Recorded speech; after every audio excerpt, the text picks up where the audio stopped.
আছে জন্ম মৃত্যু বিবাহ নাকি আমাদের হাতে নেই, যখন কপালে লেখা আছে তখনই হবে। কিন্তু আপনি যদি ভুলবশত পৃথিবীর এই শহরগুলিতে জন্মে থাকেন তাহলে কিন্তু বেজায় বিপদ। কারণ এই শহরগুলিতে রীতিমতো আইন পাশ করে মৃত্যুর ওপর নিষেধাজ্ঞা জারি করা হয়েছে। তাই তো এসব জায়গাতে বেড়াতে গিয়ে আর যাই করুন ভুলেও মরে যাওয়া যাবে না। কোন কোন জায়গায় এমন আজব রকমের আইন রয়েছে চলুন জেনে নেই সেই সব আজব জায়গার নামগুলি। 1. ইটসুকুশিমা। প্রাকৃতিক সৌন্দর্যের মোড়া জাপানের এই দ্বীপটিতে ইচ্ছা হলে বেড়াতে যেতেই পারেন। এখানকার বাসিন্দারা দ্বীপটিকে পবিত্র বলে মনে করেন, তাই এই জায়গায় কারো মৃত্যু হোক এমনটা তারা চান না। সেই কারণেই তো 1878 সাল থেকে নিয়ম করে মৃত্যুর উপর নিষেধাজ্ঞা জারি করেছে সেখানকার সরকার। 2. সেলিয়া। ছবির মতো সুন্দর এই শহরটি ইতালিতে অবস্থিত। এখানে বড়জোর 537 জনের বাস এবং সবারই বয়স 65-র কাছাকাছি।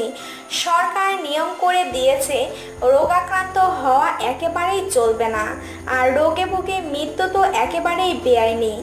এক ধাপ এগিয়ে আরেকটি নতুন নিয়ম পাশ করিয়ে নিয়েছেন। সেই নিয়ম অনুসারে এই শহরের বাসিন্দাদের বছরে একবার ফুল বডি চেক আপ করতেই হবে, আর যদি কেউ এমনটা না করেন তাহলে দিতে হবে 10 ইউরো পর্যন্ত ফাইন। 3. লা লেভেনভিউ। পাহাড় পর্বতে ঘেরা ফ্রান্সের এই শহরটির সরকার সিদ্ধান্ত নিয়েছে সমুদ্রের ধারে কবরস্থান বানানো চলবে না।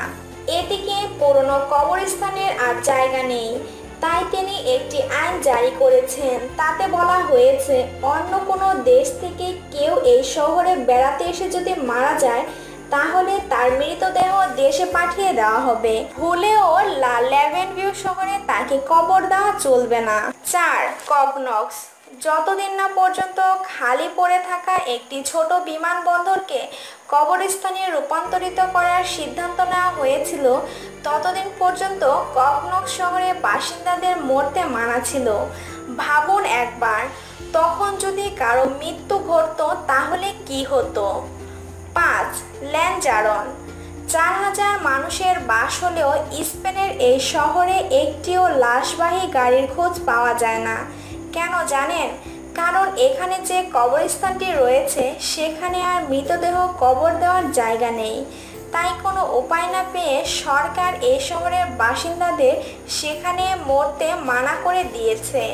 ভুলেও যাতে ল্যাঞ্জারন শহরে কেউ মারা না যান তা সুনিশ্চিত করতে বিশেষ আইনও প্রণয়ন করা হয়েছে।